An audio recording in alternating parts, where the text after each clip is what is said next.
Hello, am I audible?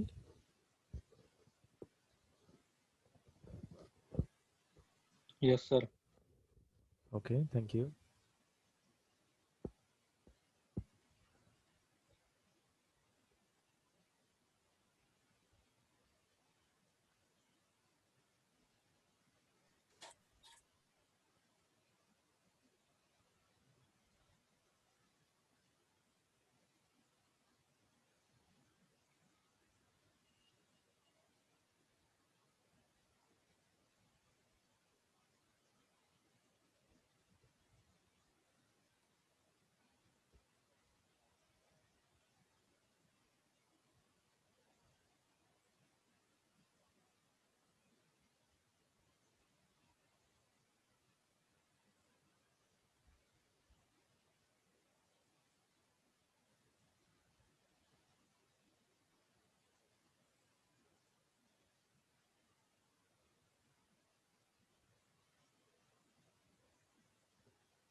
We will wait for 2 minutes and then we will start our discussion.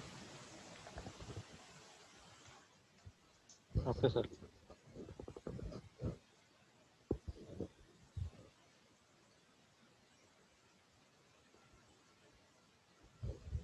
Have you started your study?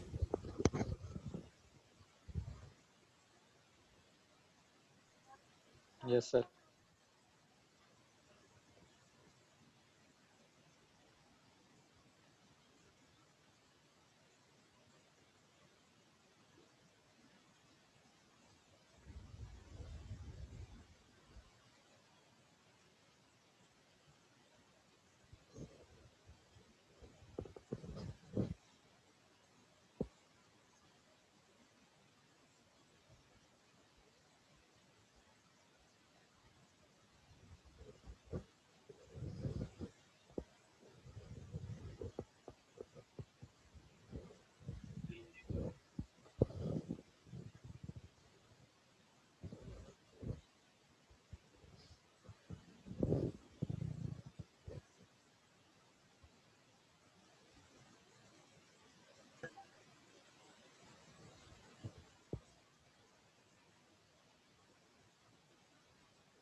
Kaveri, what exactly you want to ask?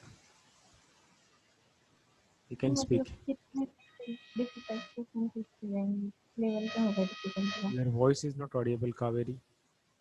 Sir Yes. Question का difficulty level कितना होगा Um, difficulty level will be of 1 marks only. 1 mark के लिए question आएगा और वही आपको पूछा जाएगा, तो उसमें there will be some numericals, there will be some theory questions. I am not getting actually exactly difficulty level मतलब आप क्या पूछना चाह रहे हो?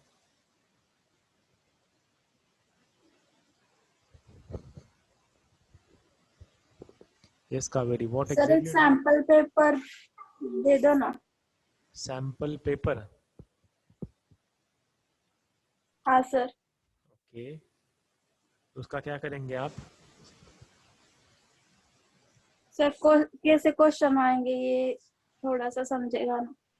तो वो तो सर हम जस्ट अ मिनट, वो तो हम लोग डिस्कस कर रहे हैं ना लेक्चर में. कोई भी अगर टॉपिक है तो मैं उसके ऊपर आपको बता रहा हूँ कि ऐसा ऐसा क्वेश्चन आ सकता है. Isn't it? Yes yes sir. So तो अगर आपको लिखित में चाहिए, so that I will share once we will finish our syllabus, उसके बाद में मैं आपको शेयर कर दूंगा, कोई दिक्कत नहीं. अभी शेयर करने के लिए दिक्कत ये है कि आप पढ़ाई करना छोड़ दोगे और सिर्फ एमसीक्यू रट्टा मारना स्टार्ट करोगे. So I don't want you to do that. इसीलिए अभी कोई भी एग्जाम पेपर का पैटर्न या फिर डिफिकल्टी लेवल या फिर क्वेश्चंस मैं शेयर बिल्कुल भी नहीं करूंगा. ठीक है? Okay sir. अच्छा, किसी को तो भी और कुछ पूछना था?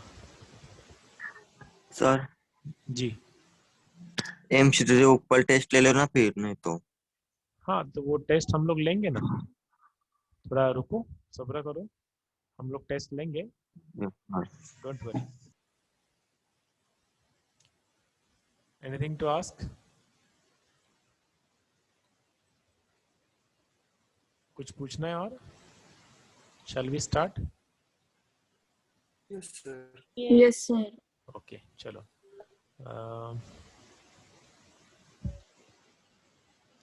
In the last lecture we had finished our second unit's one part. Okay, one part we had finished. Now just a minute.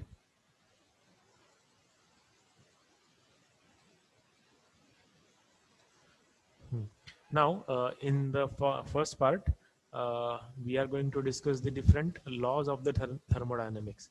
Now see, in this our systems of mechanical engineering, we are studying the various departments or various sections of the mechanical engineering. ठीक है, तो उसमें हम लोग सारी चीज़ें देखने वाले हैं, सारी चीज़ें हम लोग जस्ट पढ़ने वाले हैं, और यू कैन सी दैट और you can assume that these are the trailers of a movie which mechanical students are going to go through. ठीक है, तो ये सिर्फ ग्लिम्स है उस पर्टिकुलर मैकेनिकल स्ट्रीम में क्या क्या है, वो उसका सिर्फ एक ग्लिम्स है.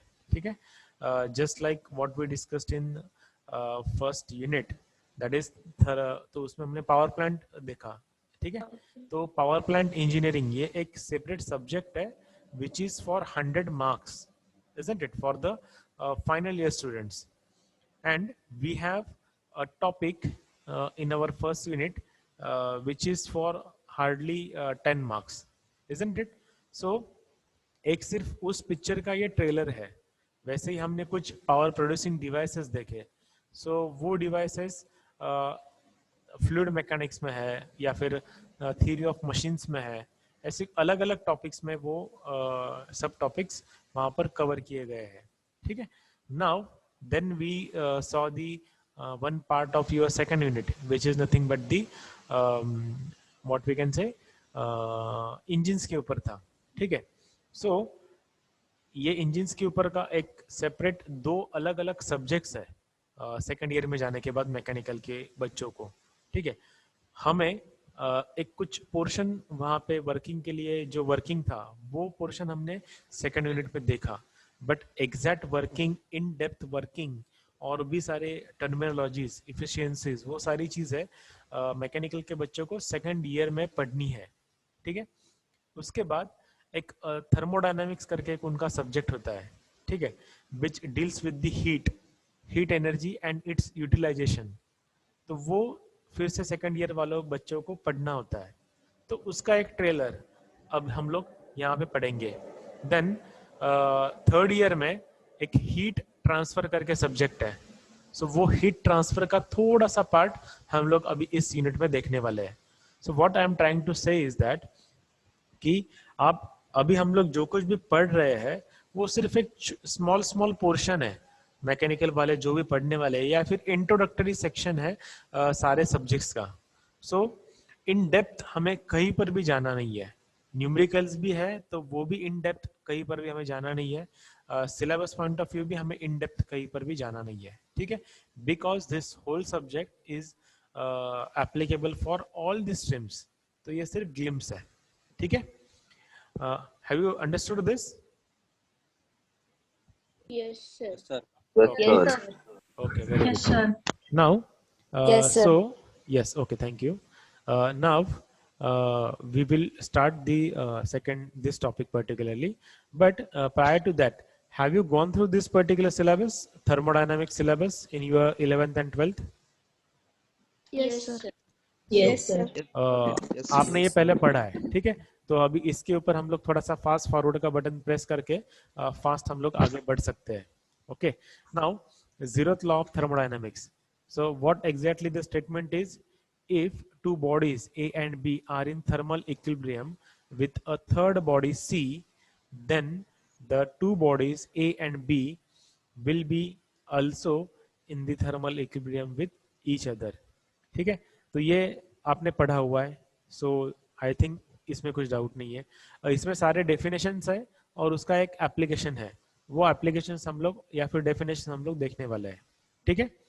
So is there any doubt in it? See ये एग्जैक्टली ये स्टेटमेंट क्या कहना चाह रहा है, if we have one body A at say for example 25 degree Celsius, then body B at say 20 degree Celsius and body C at say for example 30 degree Celsius, ठीक है। अब कुछ देर के बाद ए और बी या फिर दोनों ए और बी सी के साथ अगर थर्मल इक्विलिब्रियम में आ गए, means what do you understand by equilibrium? Same condition. Same state. Same condition. Exactly. Same condition. ठीक है? Same condition में एक वर्ड ऐड हुआ है, थर्मल. So ये दोनों चीजों या दोनों बॉडीज का सी के साथ अगर ये थर्मल इक्विलिब्रियम में है, मतलब सी के साथ उनका टेम्परेचर सेम है, तो इनका आपस में भी एक दूसरे के साथ टेम्परेचर भी सेम होना चाहिए या फिर वहां पर भी थर्मल इक्विलिब्रियम होना ही चाहिए, ठीक है। So that is what is this statement is all about, okay.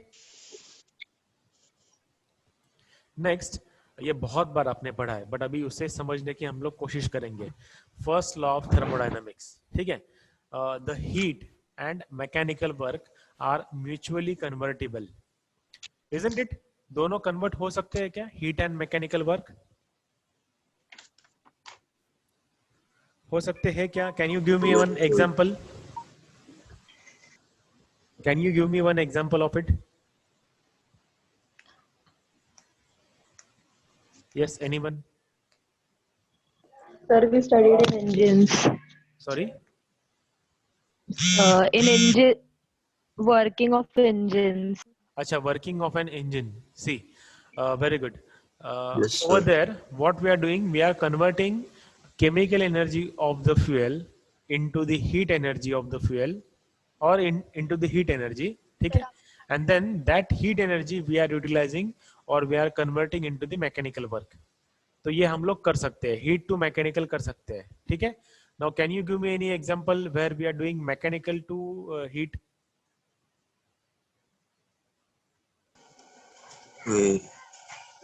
Compressor. Compressor, mechanical to heat.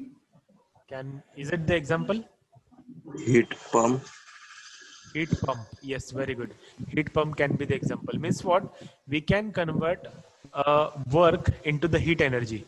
Best example क्या है? See, अगर हम लोग जोर से ताली बजाते हैं, so what will happen? Mechanical work है ना, ताली बजाना मतलब क्या है? मैकेनिकल वर्क है।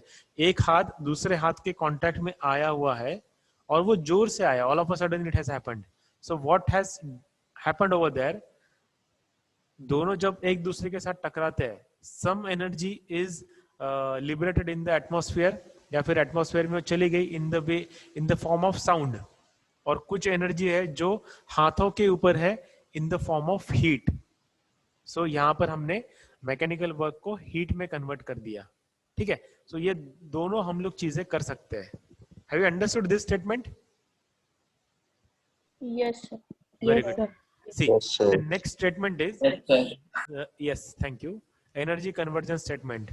The energy can neither be created nor be destroyed, but it can be transferred from one form to the another.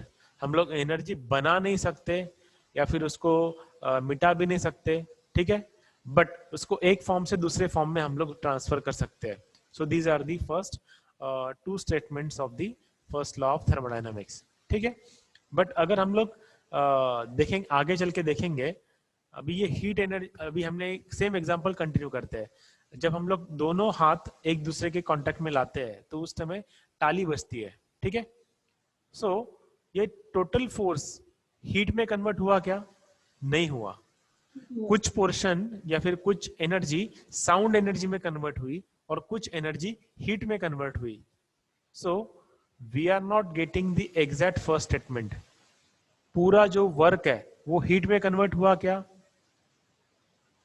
Are you getting me? No, sir. नहीं, okay. कुछ अदर एग्जांपल हम लोग discuss करते हैं, या फिर पहले हम लोग लिमिटेशंस की स्टेटमेंट पढ़ लेते हैं। See, what is the limitations of the first law of thermodynamics? Mechanical work can be fully converted into heat energy.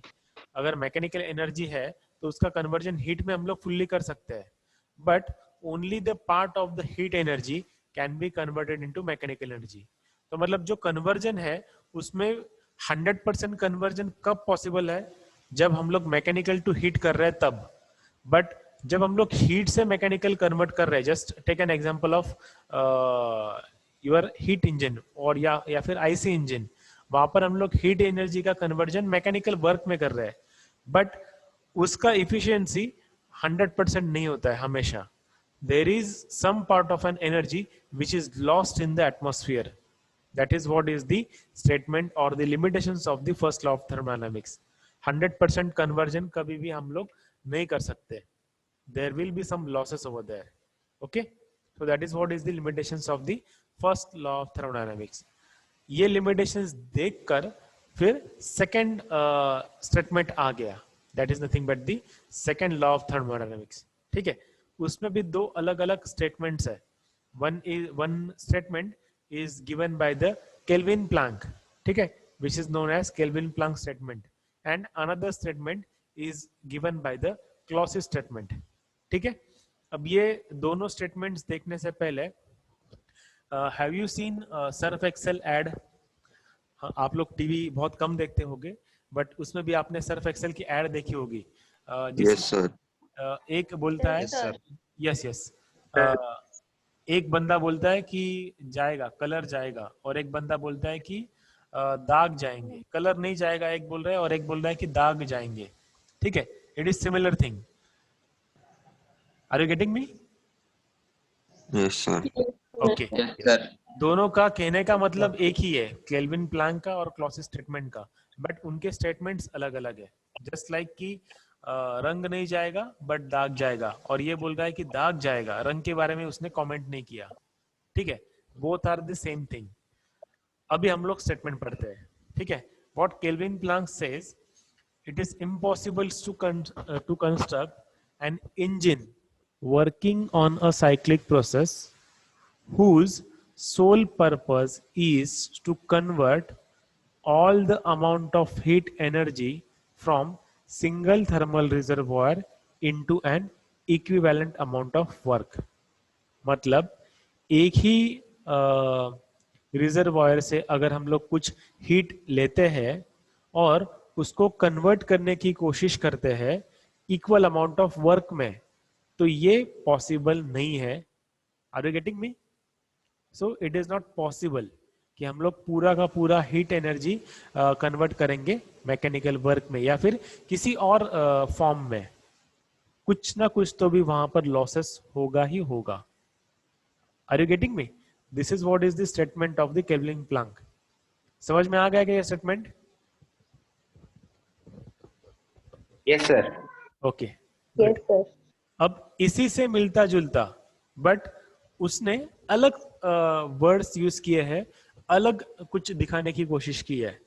So but that statement comes under the second law of thermodynamics only.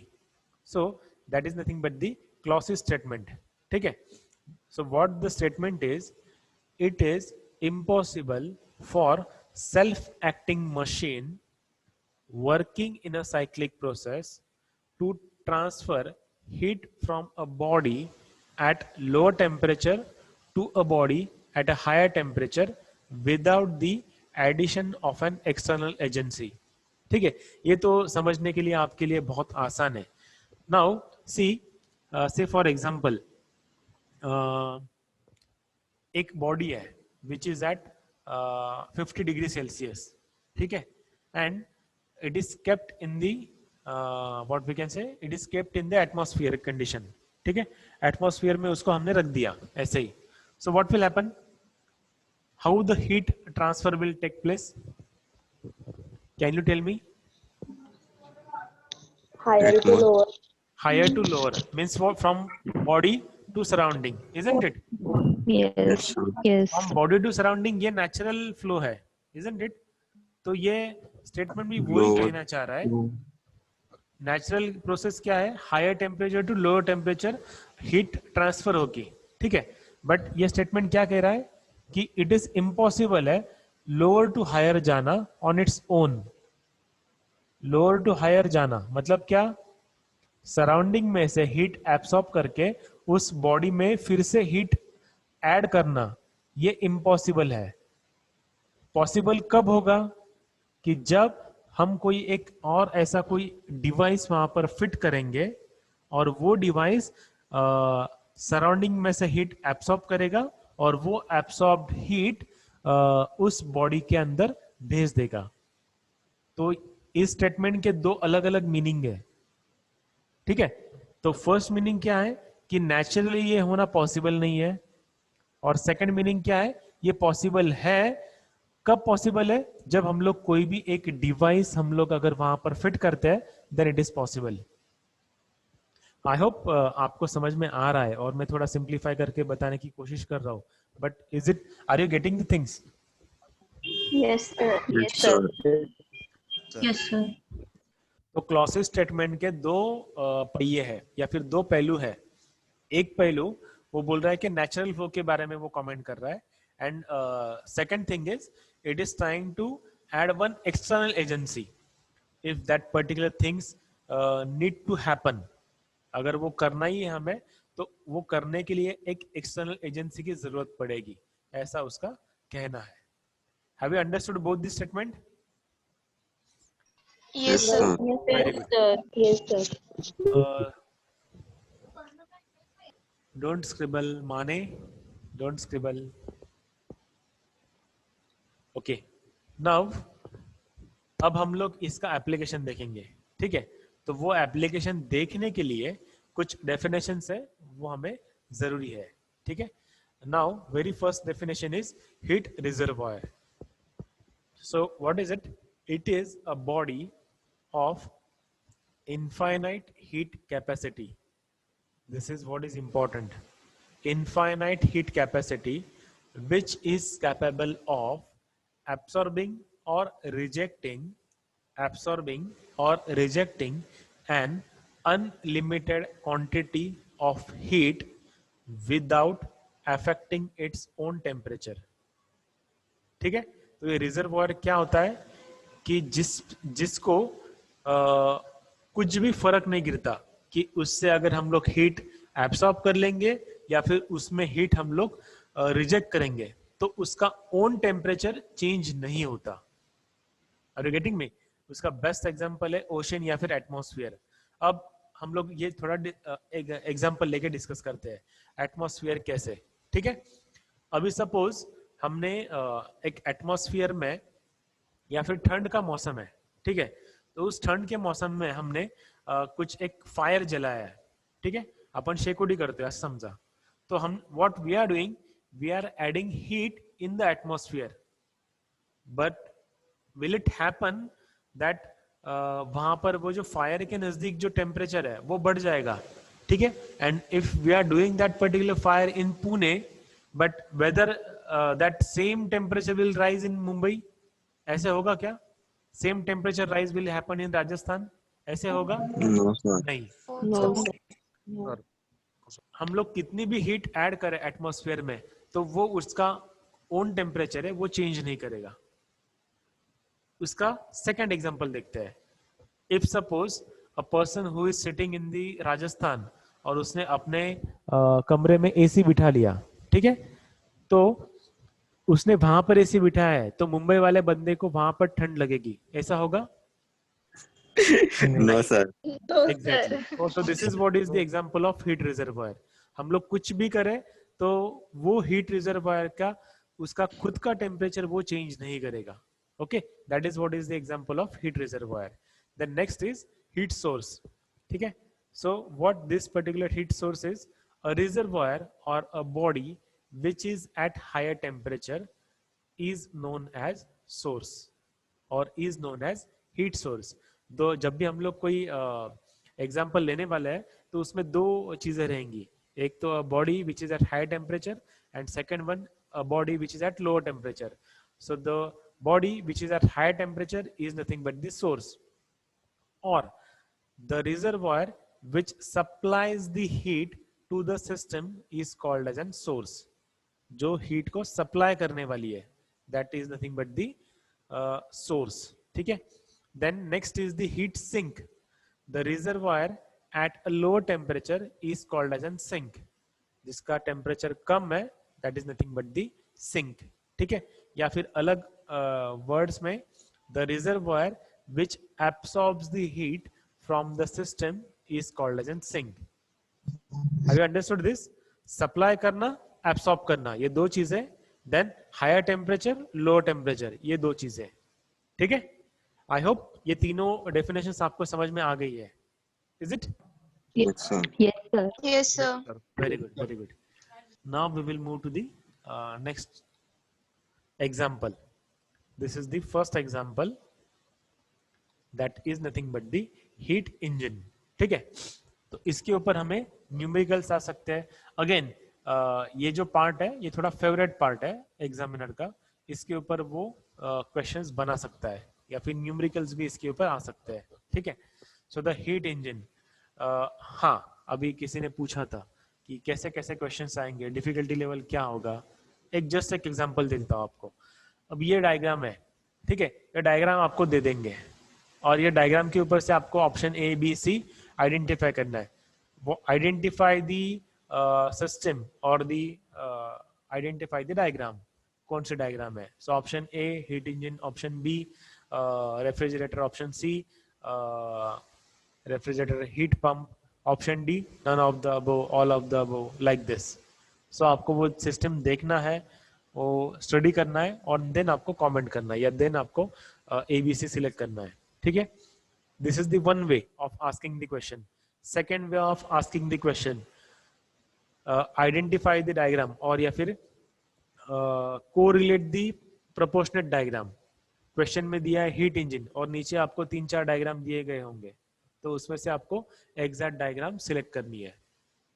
Third option, third way of asking the question, what is the efficiency of an heat engine.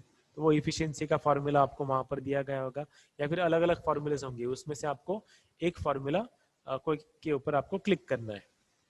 So these are. अभी इसमें difficulty level मुझे नहीं पता कि अगर देखो difficulty level ये बहुत क्या बोलते हैं उसको, गोंडस शब्द है. हाँ, are you getting the thing. ये रिलेट नहीं कर सकते हम लोग. पर्सन ए के लिए डिफिकल्टी लेवल बहुत सब डिफिकल्ट है. क्यों? क्योंकि पढ़ाई नहीं की. पर्सन बी ने थोड़ा सा मॉडरेट पढ़ाई किया है तो उसके लिए डिफिकल्टी लेवल मॉडरेट ही रहेगा. पर्सन सी उसने सब कुछ पढ़ा है तो उसके लिए डिफिकल्टी लेवल क्या रहेगा? सब आसान है. तो ये आपके ऊपर है, ना कि एग्जामिनर सेट करने के ऊपर. हाँ, ऐसा हो सकता है कि question will be asked for 1 mark, question will be asked for 2 marks, तो वो हो सकता है. बट अभी तक जो इनपुट मिला है यूनिवर्सिटी से या फिर आप लोग भी न्यूज़पेपर अगर पढ़ते होंगे by chance for a change, तो उसमें आपने देखा होगा there will be 1 mark questions for from FE to BE. तो सबके लिए 1 मार्क क्वेश्चन ही रहेगा. तो so there will be no 2 marks question as of now. ठीक है.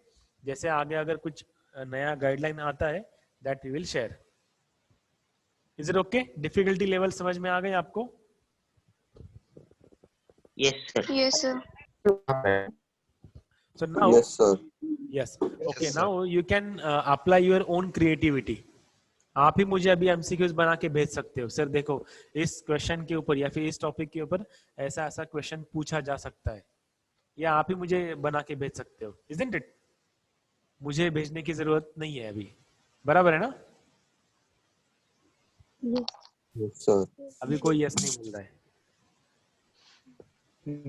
लगा सकते हैं ना आप अपनी creativity. Yes, sir. Yes, very good, very good. Yes sir. That's the spirit. Good. तो अभी आप सब लोग मुझे आज के टॉपिक के ऊपर 10-10 क्वेश्चन मुझे आप व्हाट्सअप करोगे. थर्मोडायनामिक्स पर सर. 10-10 क्वेश्चन आप मुझे अपने हिसाब से बना के व्हाट्सअप कर सकते हो. Isn't it? बराबर है ना? Yes, sir.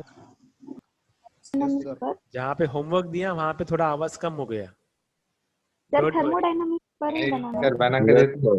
नहीं नहीं नहीं, मैं मजाक कर रहा हूँ. आपको पढ़ना है अभी, सिर्फ कुछ क्वेश्चंस बनाने नहीं है. पढ़ते समय क्वेश्चंस बनाओ और खुद के आंसर्स दो. ठीक है. बट पढ़ाई करो, इसके ऊपर मत जाओ. ओके? इसकी क्या सर? सॉरी, पीपीटी अवेलेबल है क्या गूगल क्लासरूम पर? हाँ, ये वाली पीपीटी नहीं है वहां पर, ये वाली मैं अपलोड कर दूंगा आज, ठीक है। बाकी तो सेकंड टॉपिक जो हमने डिस्कस किया है वो वाली पीपीटी वहां पर है, बट ये वाली नहीं है, तो ये मैं आज अपलोड कर दूंगा। Okay okay sir. Maya Biradar, आप कहीं जा रहे हो क्या? माया हो क्या आप? Yes sir. आप क्यों अभी प्रेजेंट मार्क कर रहे हो? मैं लास्ट सर 20 टाइम भी मैंने ऐसे ही आप देखा था कि आप प्रेजेंट मार्क बहुत जल्दी कर देते हो। कुछ जाना है कहीं और मीटिंग शेड्यूल की है क्या आपने? नहीं सर। नहीं ना, तो डोंट बी इन हरी, आपको सफिशिएंट टाइम दूंगा मैं, 2 मिनट का समय इनफ है प्रेजेंट मार्क करने के लिए, बराबर है ना? यस ओके हाँ, डाउट रहेगा तो चैट बॉक्स में पूछो, कोई दिक्कत नहीं, बट प्रेजेंट मार्क करने के लिए मैं आपको समय दूंगा। See let us come to our topic. First topic is heat engine, ठीक है। ये ऑलरेडी हमने पढ़ा है, we had discussed, ample of time we had given to this particular topic, but ये अभी कुछ अलग फॉर्म में हमारे सामने आया है, ठीक है।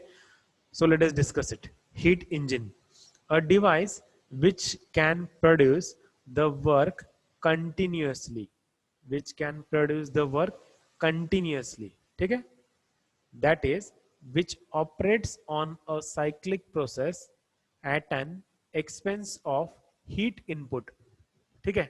हीट इनपुट उसको देना है और वो क्या आउटपुट देगा? एक कंटिन्यूअस प्रोसेस या फिर एक साइकिल हमें आउटपुट देगा, ठीक है। और वो हीट इनपुट क्या है?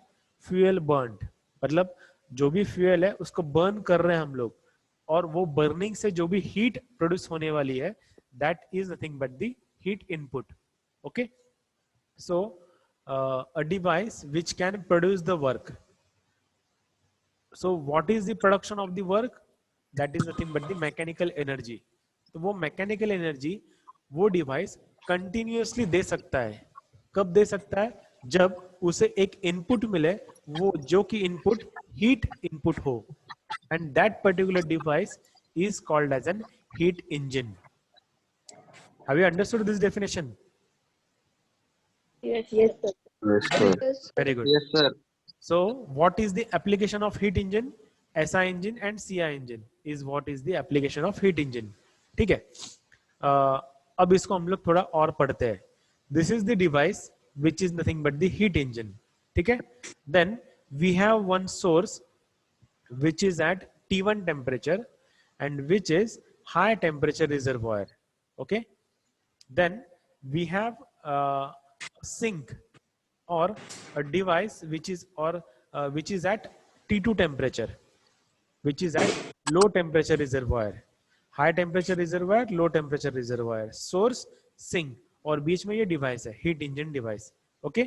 Now we have got the input which is nothing but the Q1, ठीक है, that is nothing but the heat temperature, heat Q1, ठीक है, and we are utilizing it, okay. So we are utilizing some amount of heat and we are giving the work energy or the output of the work output or work done. Keep quiet, mute yourself, okay. एक हम लोग उसमें से work produce कर रहे हैं, but as per the first and second laws definitions हम लोग पूरा का पूरा Q1 का कन्वर्जन वर्क एनर्जी में नहीं कर सकते हैं या फिर वर्क में नहीं कर सकते हैं। There will be something which will be lost in the atmosphere or which will be lost, so that is the lost thing is nothing but the Q2, या फिर वो heat है, that is nothing but the Q2. So what work we have got? We have work done is nothing but the Q1 minus Q2, that is nothing but the our output. So what output we have got? We have got output as an Q1 minus Q2, input minus this rejection, ठीक है। Then what was the input? Input was the Q1. Now see, if we start calculating the efficiency is nothing but the output upon input. So what is our output? Output is Q1 minus Q2 and input is Q1. So who is talking? Varsha Godse, mute yourself.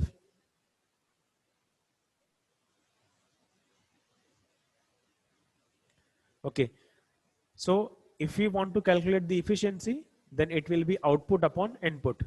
ठीक है? So what is our output? Q1 minus Q2 is what is it is our output, and input क्या है? Q1 is the input. So what formula we have obtained? Work of input or work done upon Q1.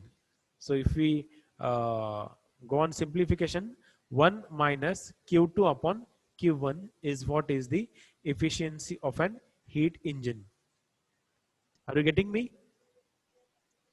Yes, sir. Yes, So sir. this is how we can get the efficiency of an heat engine.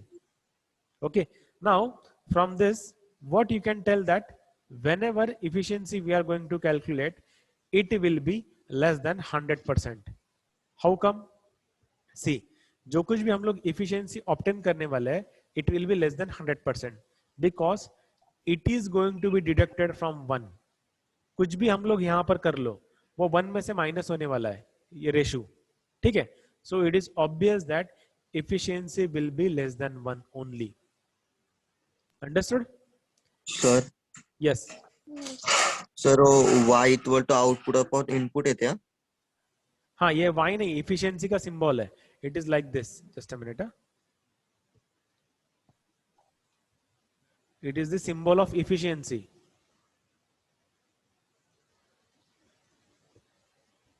Okay, efficiency is output upon input, which Sure. is equals to Q1 minus Q2 upon Q1. Understood? Yes, sir. Or no? Yes, Yes, sir. Okay. Now we are going to end this meeting. एक ही minute बाकी है. So you can mark yourself present in the chat box as well as in the Google form.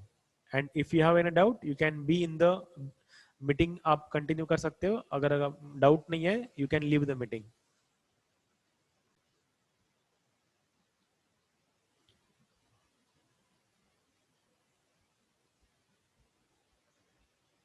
Yes, is there any doubt?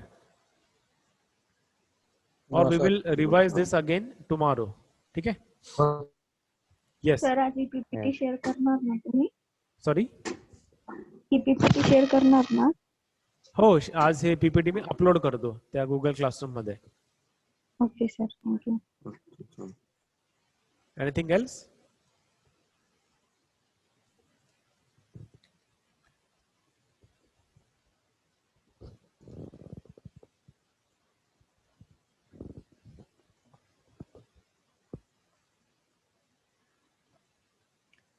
If you are marked yourself present, you can leave the meeting.